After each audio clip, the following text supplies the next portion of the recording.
Deus não te dá as pessoas que você quer, te dá as pessoas que você precisa para te deixar, te amar, te machucar e te tornar a pessoa que é para você se tornar.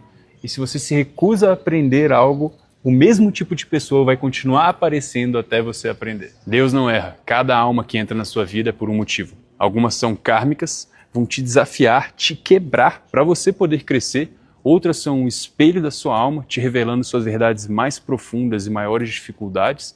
Outras são almas gêmeas, nem sempre no sentido romântico, mas sempre transformadoras, te guiando com amor e propósito.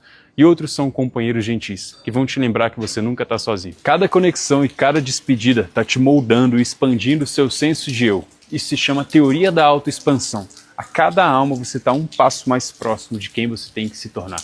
Confie nas lições, confie nas despedidas. Mais foco e menos ansiedade.